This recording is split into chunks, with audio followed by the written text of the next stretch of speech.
I'm delighted to welcome Professor Kim Hoque from King's College London and also co-founder of the Disability Employment Charger. Thank you very much for joining us this afternoon, Kim. Kim, welcome to the Day One podcast today. I'd be delighted to sort of really hear how everything started from Kim in the sense of your sort of educational journey, family background, and the earlier part of Kim's life, if you wouldn't mind sharing. Yeah, absolutely. Yeah. So, I guess where shall I start from? Maybe sort of exams and do my A levels and that sort of thing. So, I guess it's probably fair to say that when I was at school, I wasn't the most academically interested. I kind of did what I needed to do and sort of felt that you need to go to university in order to be able to get on in life. It wasn't my the problem I think I had when I was in the sixth form was that I had a car. And when you have a car, you're popular and you have all sorts of avenues available to you recreationally that you don't necessarily have. So, was my focus sufficiently on my exams at the time? Probably not, if I'm honest. I actually had a year off before I went to university, in part because I wasn't even sure that I wanted to go. And it was a sense of, well, look, if there are other avenues in life that I could pursue, then, why not take a look? So I did all sorts of jobs in that time. I spent time working on night shifts in a paper factory. I worked in a transport and progress office, and actually spent 6 months as a holiday rep in France, working on a campsite, which was tremendous fun. But of course, by that point, I did actually have my place at university. I came back from France literally 4 days before my university course started, so my head just wasn't in the right place at all for it. And it was really a case of, a lot of people go to university thinking, oh, this is like absolutely wonderful. It's a fantastic time in my life. It's just about to start. And I was thinking, well, actually, in comparison, being a holiday rep in France is a bit boring, actually, to be honest. But so it wasn't, sort of quite the sort of normal journey into the academic world, so to speak. But I think looking back, especially the industrial experience that I had, the experience working in warehouses, the experience working in various temporary jobs, like I say, working on night shifts and so on. Looking back, that was actually a really, really important experience because having gone on in my academic career to study the world of work, you need to know what it's like to do these sorts of jobs, these jobs which can just be, extremely physically demanding, can be mentally demanding because you're just doing the same repetitive tasks over and over again. It really makes you understand the importance as to, why we should be looking at people's quality of working life, for example. And what can we do to improve that? So that early experience, I think at the time I didn't properly appreciate just how important that experience was and how useful it would be to me. But looking back, I mean, even now, when I'm doing things in the research world, I'll sometimes reflect back on some of those experiences, and having that knowledge of what it's like doing those jobs, phenomenally important. And just pulling it back a bit, Kim, with as you say, you wasn't even too sure on actually going to university yourself. Was necessarily university a route that was sort of encouraged by parents and etc.? Did parents go to university, and is that sort of how that pathway was sort of? It was. I mean, my mother was actually a university lecturer in Wolverhampton, at what at the time was Wolverhampton Polytechnic. My brother went to university a couple of years older than me. He went to Oxford. But I think partly because he went to Oxford, it was like, well, he's the intellectual one, and then there was me. So from that point of view, I mean, I always knew that I would go. How keen I was to go was a different matter. And I think the other thing is sort of the attitude that you carry into going to university can, for me, it was a sense of, I'd had my 6 months in France, thoroughly enjoyed it. I'd seen what the world looked like outside of academia. And I sort of felt, go to university, you need to do that to be able to get on in your career. Do your 3 years. In a sense, it's almost time served, but get that done, get out of the way, do it to the best of your abilities, but then get out and get on with your life. Now, didn't quite work out that way because I went to university at the age of 19. If somebody had said to me, when you're 27, you're still going to be here, doing a PhD, that's the age I was when I was finishing off my PhD, I would probably have run for the hills. Because as far as I was concerned, I was going to be in and out in 3 years. And then get on with my life, doing the things that I wanted to do. But that in itself, I think, just shows just how much it's possible for one person to change in quite a relatively short period of time. So, even by the end of my first year, it was still the attitude was, 2 more to go. 2 years to go, and I'm on my way. By the end of my third year, it was sort of, this is for me. This is where I could actually see myself developing a career and going on to further study and then having a career in the academic world. It really did not. It was not planned, as these things often in life aren't. But people develop and change. Just the way I did it was, when I look back at my life, I think of those 3 years as an undergraduate as probably the most transformative time in my life, even more so than doing a PhD.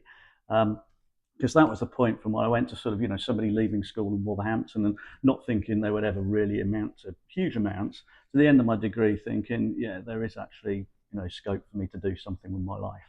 Yeah, and do you feel that was all part of as well? Because the bit I'd like to touch upon is those initial jobs that you have as well, because they might not be the most what people would deem the word attractive per se, but actually without those jobs, as you say, you're still today referring back to that lived experience of those roles.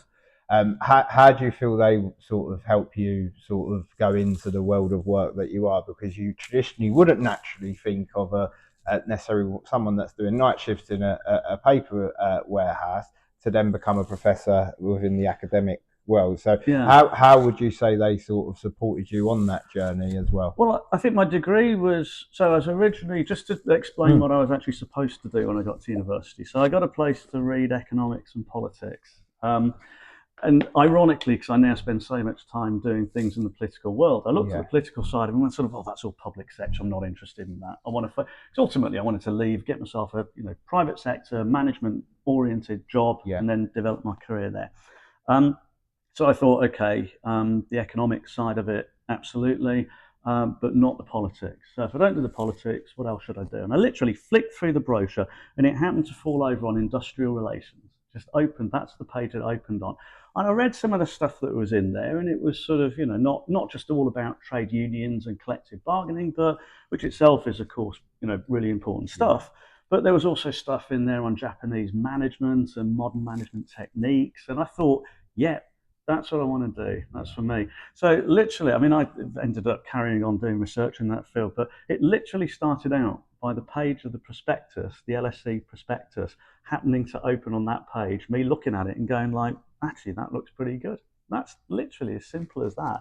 But of course, going into academic study of, the world of work, the world of employment relations and so on, it's much more real. It's much less abstract concept if you've actually had that experience yourself. My first job was working for Tarmac on a drill rig, for example, real proper tough manual work.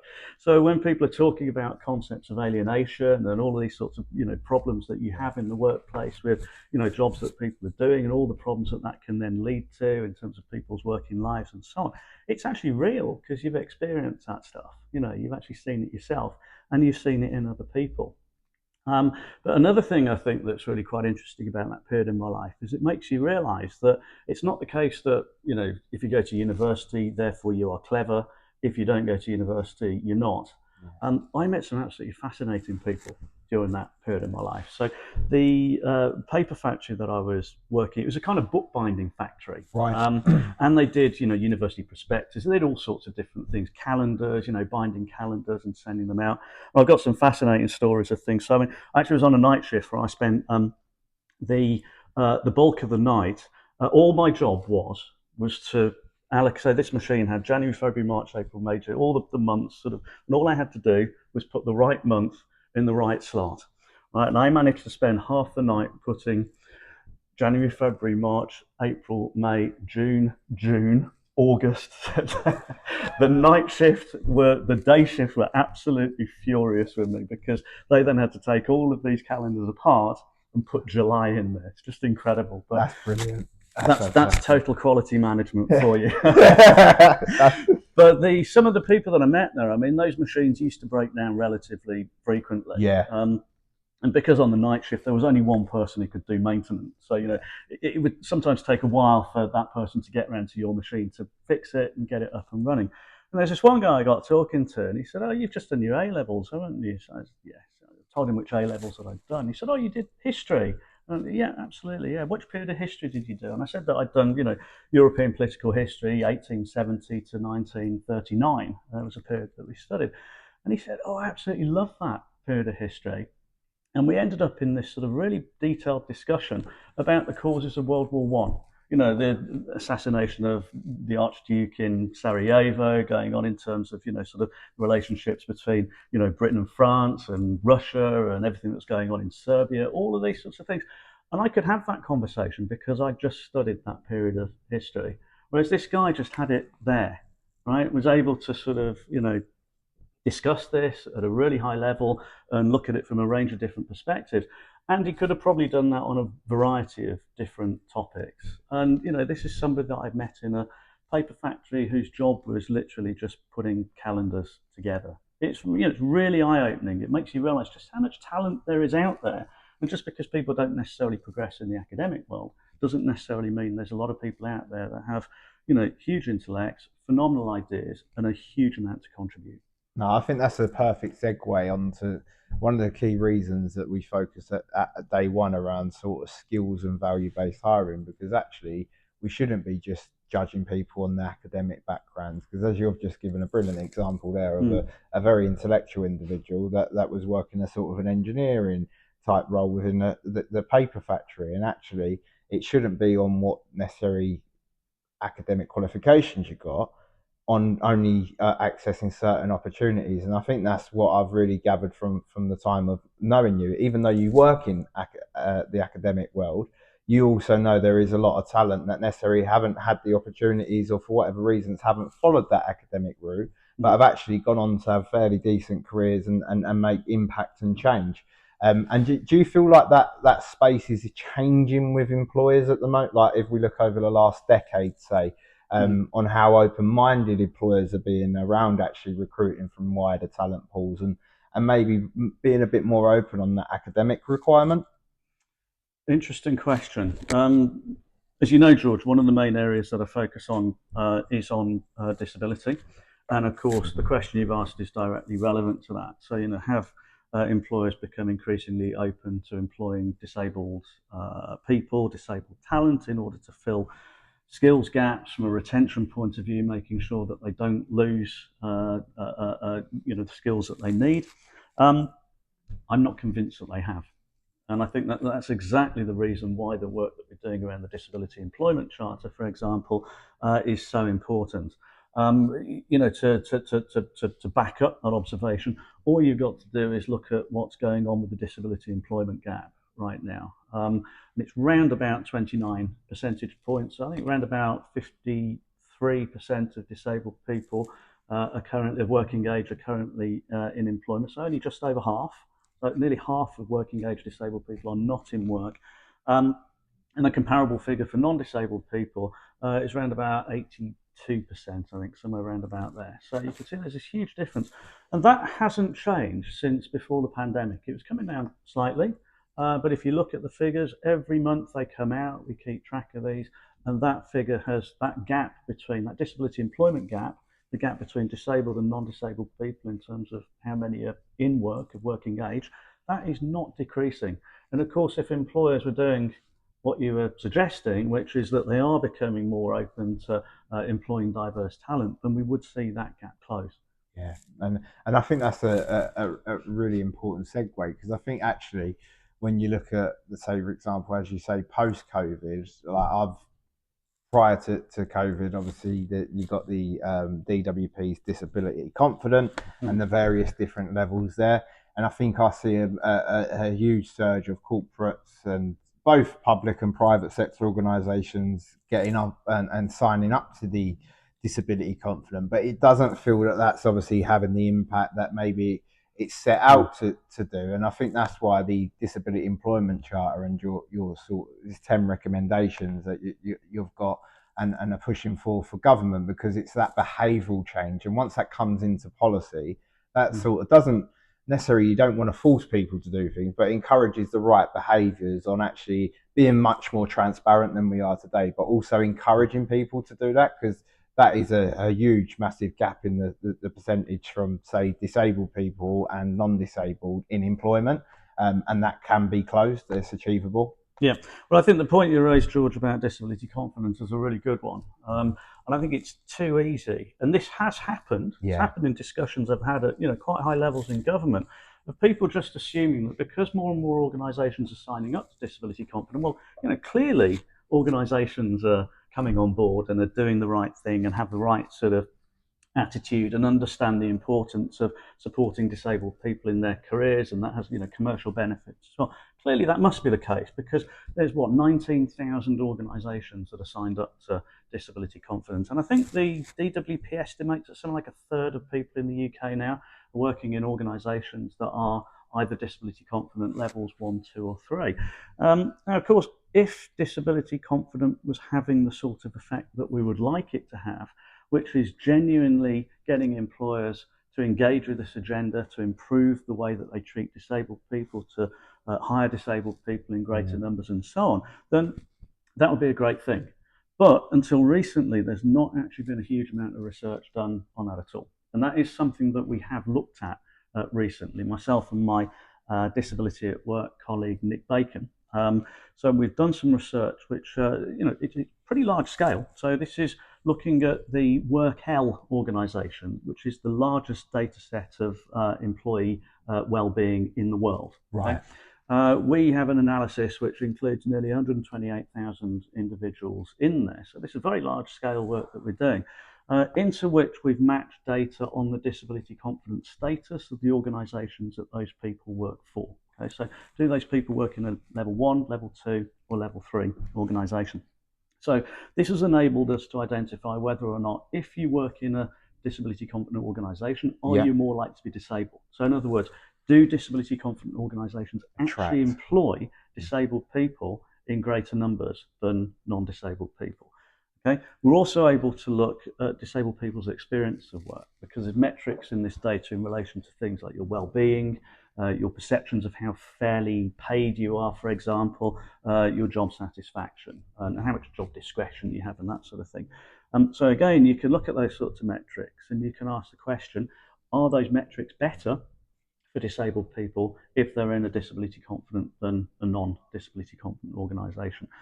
But what we actually find is barely any evidence that disability confident organisations actually employ disabled people in greater numbers, proportionately greater numbers than non-disability confident organisations.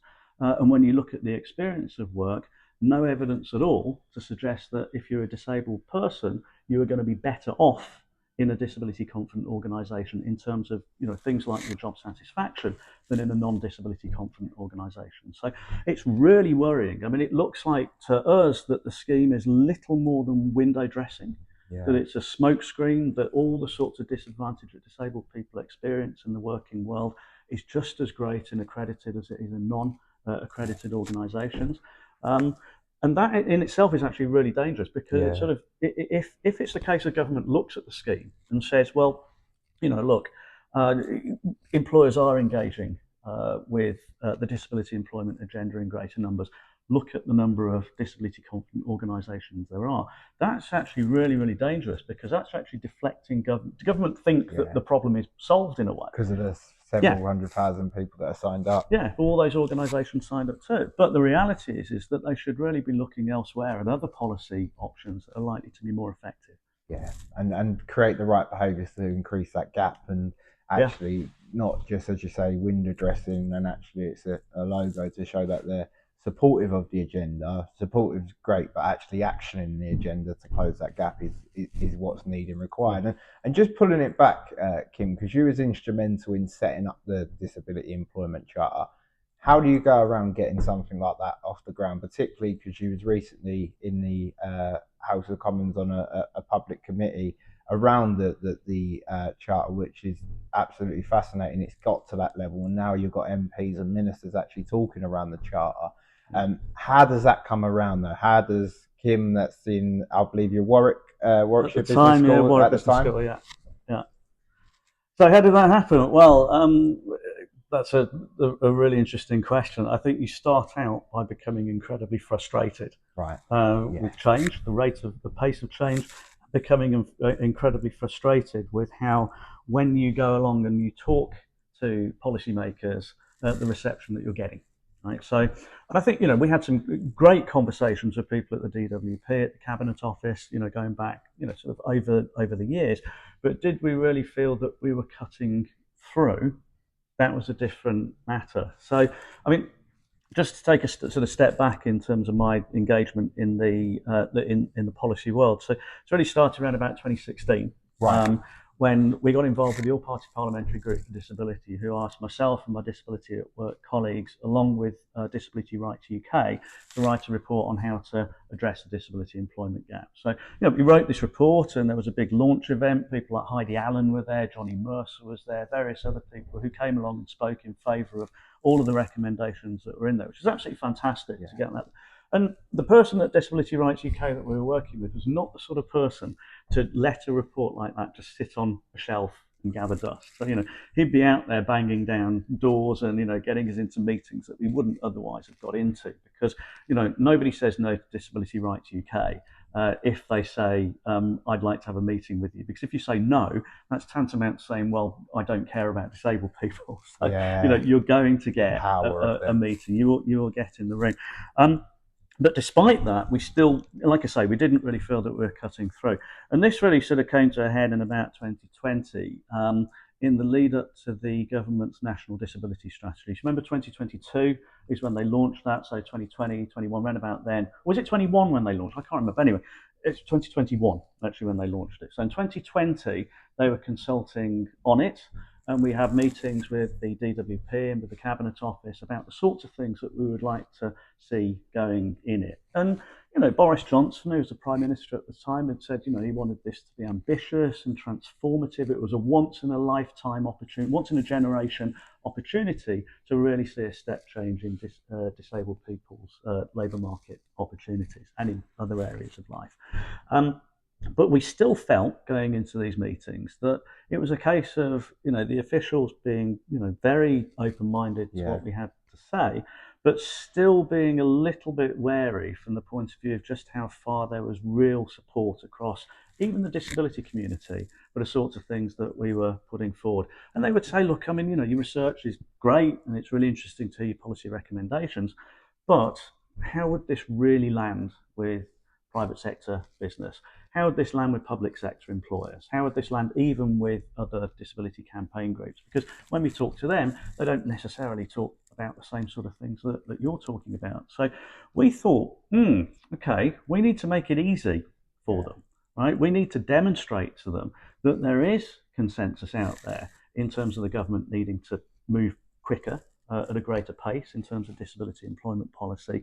And on top of that, there is actually consensus in terms of what a range of different stakeholders out there think that government should be doing. So conversations I had with colleagues at Disability Rights UK, I pitched the idea of a charter. They loved it. And I said, look, if we put a charter together where we just outline in relatively simple and clear and succinct terms what it is that we want to see from government, if we all put our names to that and we can get other people to put their names to it, kind of in unity there is strength. It makes it very, very difficult for government to ignore, because we've demonstrated to them just how much support there is for our proposals. So we ended up forming a founders group, which also include organisations like Scope and Leonard Cheshire, the DFN Charitable Foundation, Shore Trust. my own, Shore Trust are involved as well, my own organisation, Disability at Work, and of course University of Warwick as well, and importantly Unison as well. Of course, that's been really important because of their relationships with Labour. So we came together, we put the charter together, which actually wasn't that difficult to do. Contrary to what we've been led to believe, that we're all saying slightly different things to the government, we weren't. When we actually sat down and said, well, what is it you say to them when you go and have meetings with them? Well, it's exactly the same as the sorts of things that we say. So we put the charter together, and we then found ourselves in a position where we felt sufficiently comfortable to go to our networks and to the other organisations within our networks and say, would you be willing to sign this? And I can tell you that was a nervy moment, because Yeah. that's the point at which you think we could just be laughed out of town here, with people saying, seriously, you think I'm going to sign this? But the response we got, I mean, it was unbelievably heartening. Right? The number of organisations who didn't just sign, but also then subsequently advocated on our behalf to get other organisations in their networks to sign. And also organisations that I always thought it would be, trade unions, disabled people's organisations, Yeah. disability charities that would sign up to it. But then we started getting large corporates, the first of which was Page Group. We had an FTSE 250 recruitment firm on board as a signatory within a matter of a couple of months of having launched the charter, which was just fantastic to see. And then it went from there. So, I mean, we now have approaching 220 signatories. All the country's big name charities have signed, so the likes of Sense and RNID, National Autistic Society, for example. Mind has signed as well. A growing number of large corporates. Good backing from the trade union. So the Trade Union Congress itself has signed the charter, which is fantastic to have them on board. And like I say, I mean, this is just a really, really powerful message. So you can imagine that when we go along to see the civil servants that we're in touch with now, I'm no longer going along as just an academic researcher with a nice bit of research that I'd like them to be aware of. When you go into meetings as a representative of 220 organisations, that gives the meeting a very different feel. And it's almost a case of saying, well, look, we've demonstrated to you the support for the proposals, and they accept that. So the meetings are much more now about, are these really sensible proposals? They're much more about, okay, so what would we actually do in terms of actually getting some of these things enacted? What's the process in terms of getting this into government policy? And is that the stage that you feel the charter's at now? Is that element? Because it sounds like the initial legwork of what you really had to do is getting them sort of parties on the same page as you, which is your 220 signatories. That, to be honest, that power alone really does help open get people's attention and hear. So is that the process Absolutely. the charter's at now? It Understanding is. the process of the recommendations coming into actual policy? It's gone through the startup phase, and from the point of view of actually writing the thing, getting it launched, and getting that backing for it, we are looking to continue to grow that. We need to demonstrate to government that support hasn't plateaued. 220 organisations have signed. There's still plenty that haven't. If any of your viewers, George, are interested in signing the charter, all they need to do is just Google Disability Employment Charter, and they can find our webpage, which has got instructions in terms of how to sign. We would always love to have new signatories on board. Large, small organisations, it makes no difference. In fact, it's good to get that, because it shows that there is that range across a number of different stakeholder groups that are backing the work that we're doing. But of course, like you say, the next step really is to push things in the political world. And the change of government opens opportunities where that's concerned as well. I mean, Labour were in opposition. We developed very good relationships with the Shadow Disability Minister, Vicky Foxcroft, who spoke at a couple of events, one of which she called on the government to implement the charter in full and without delay. And I said to her afterwards, I said, you do realise if you ever become disability minister, I'm going to be reminding you what you just said. We have very good relationships with Stephen Timms as well, who of course is the Minister for Social Security and Disability, who has attended and sponsored in the past and supported charter events. In fact, the last Unison event on the charter in Parliament, he actually hosted it and spoke at it. So it's great to have those links. Like I say, the link with Unison that Unison have as one of our founder members with Labour has been really important, because that meant that some of our proposals made their way into the Labour's election manifesto. One of the things, of course, that was in the King's speech recently was disability employment reporting. Now, that may well have been in there anyway, who knows? But it's also possible that the work of the Charter, in terms of promoting that as one of our proposals, has actually helped to push that up the radar, so to speak. So, so it's happening now rather than in 2-3 years' time, or even perhaps not at all. So that's what we're looking to do now. We need to keep on building those links. I mean, it feels that, just trying to work as closely in partnership, I think, with the new government it would be the ideal for us.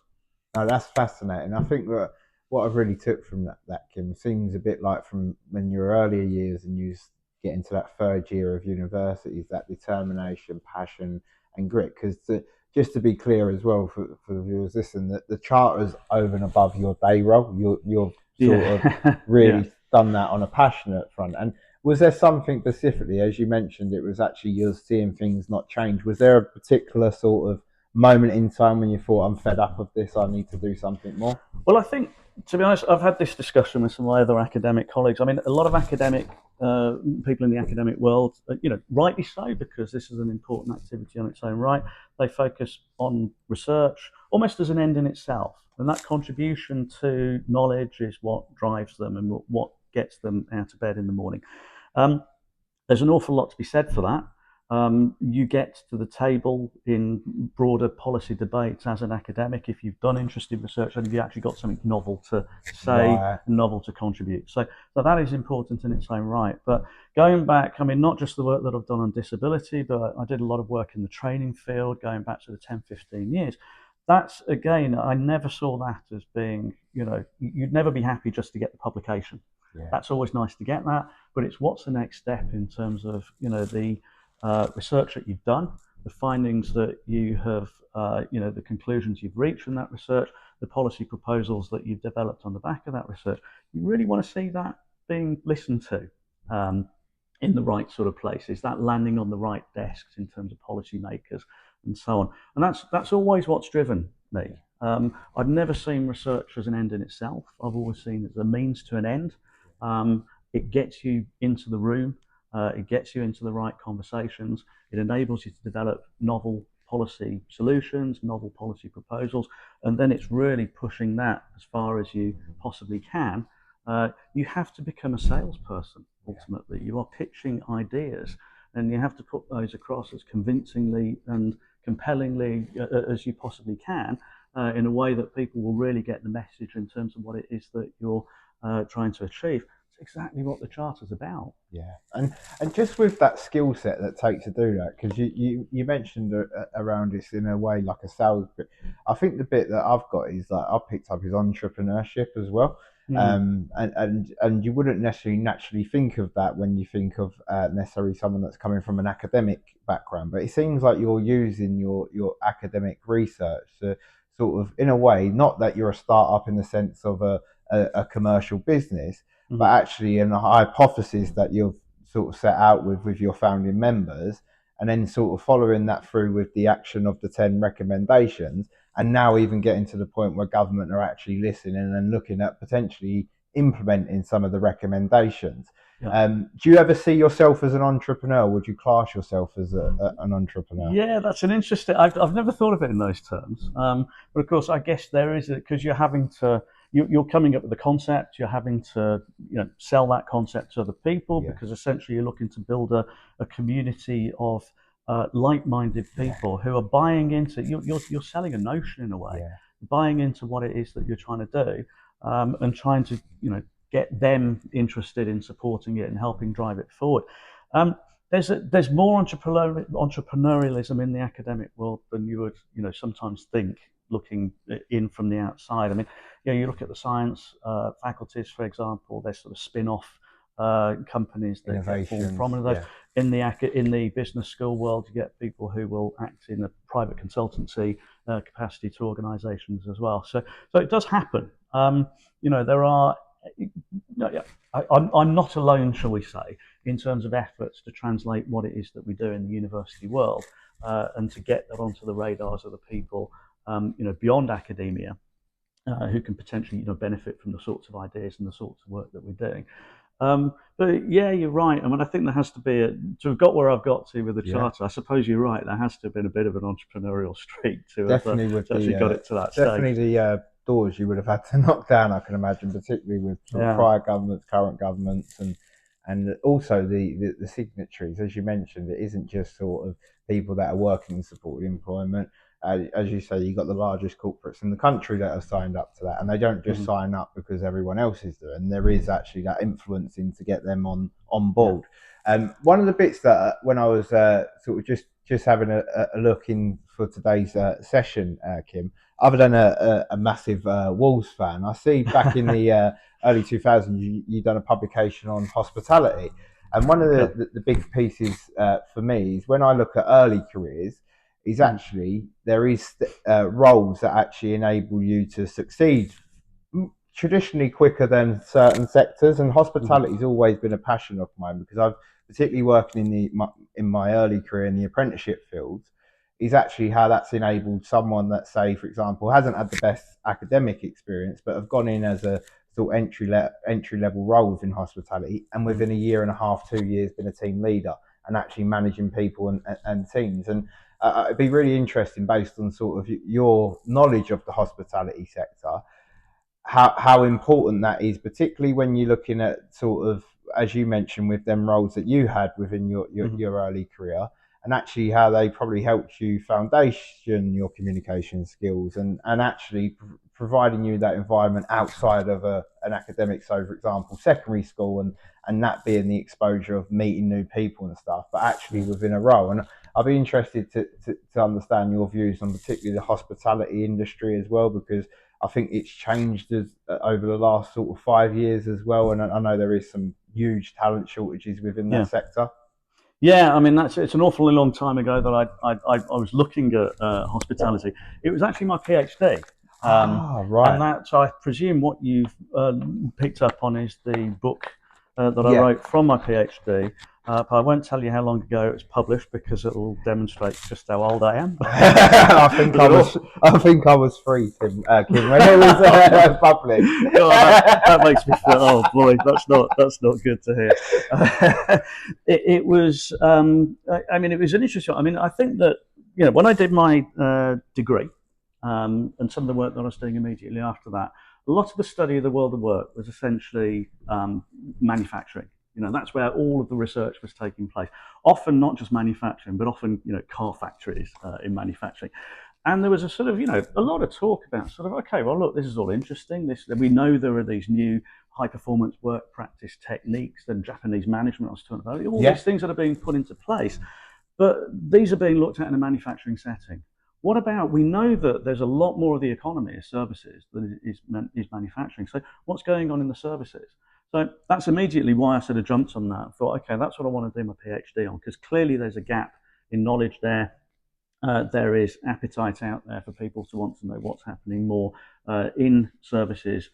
More broad. I ended up just sort of focusing in specifically on. I actually started out looking at services as a whole. Of course, you realise it's just too I was gonna broad, say, so yeah. you end up focusing in on a particular sector. So I think it was so. In the end, I think it was actually seen as making a contribution. Because of the purely because of the fact that it was on hospitality, particularly on the hotel industry. So, I mean, but again, in terms of career trajectories, it just shows. I mean, all of the work that I'm doing now around disability just wasn't something that I was even conscious of. Back when I was doing my PhD. Back then it was looking at all these debates around sort of what drives performance within organisations and so on. So it just shows how you do develop and shift over time, don't you, in terms of the things that you focus on. I would never have imagined I'd have necessarily ended up on looking at the work that I'm doing now on disability when I was doing that work back then. But yeah, here we are. Yeah, no, definitely. And one of the questions that I've been asked in all of the guests is there a particular point? So this is before my last question that I'll give you the heads up on. But what has there been a point throughout your career where you've come over a sort of real challenging point, but you've managed to overcome that, and then actually that's helped you on certain other things in the future? So it could be sort of, yeah, a certain point within sort of your early career, middle career, recently, where actually there's been a real challenging point, but you've been able Mhm. to overcome that, and actually that's then helped you on other areas that you've gone on to work on. Oh boy, that is an interesting question. I think having a monumental bike crash 2 days before my history A level didn't help, to be honest. Wow. So So, I had to do the exam with my arm sort of but bandaged you up, still which done, was so that's not brilliant. determination and grit Got there. through it. I think in the end, they gave me an extra hour. I mean, Oh, that's I nice of didn't really them. know what I was doing anyway, so yeah, I'm not sure it necessarily helped. But I mean, that aside, I mean, the academic world can be a tough place. Yeah. largely because the requirements that are put on you to publish. And it takes a while to really, even if you've got a PhD, it can take a while to properly learn how to do that. And I do recall certain days, probably, a couple of years out of my PhD, where, there was work that I was doing that I was struggling to get it through the academic review process to get the work published. That was tough, and there were times when I would actually go into work and just sort of think, what am I doing with my life? Surely there must be something else that I can be doing. Is this really the right world for me? Yeah, yeah. You have to be very, very thick-skinned in the academic world because there is an awful lot of rejection. You spend, Right. even now, we'll submit papers to journals and get them rejected. You then resubmit it somewhere else, and you'll get it published further down the line. But it can take absolutely years sometimes to get papers over the line. So you have to be very patient for a Yeah. start off, and you have to be incredibly resilient as well. And it takes a while to learn that, but ultimately it has to be water off a duck's back. Because if you, I mean, the way the academic process works, you submit a paper to a journal, the editor will decide whether they'll send that paper out to review. It goes out to review, maybe to 3, sometimes even 4 anonymous reviewers. And of course, because they're anonymous, they don't hold back at all. You might get one line of praise at the Yeah. start of the review in terms of just what a important, very interesting piece of work. However, and it's like, oh no, here we go, and it's just going to be bang, bang, bang. It's going to be sort of always, and they'll conflict with each other as well. So you know you have to deal with an awful lot of criticism, and you have to deal with an awful lot of rejection. You have to learn not to take it personally, Yeah. right? And that's such an important lesson in the academic world, because if you do, you're just not going to get anywhere. And I think that's a transferable to sort of other sectors as well. And I think that is Mm. one of my other questions, which you've answered in that one, was about advice that you'd give some of our listeners.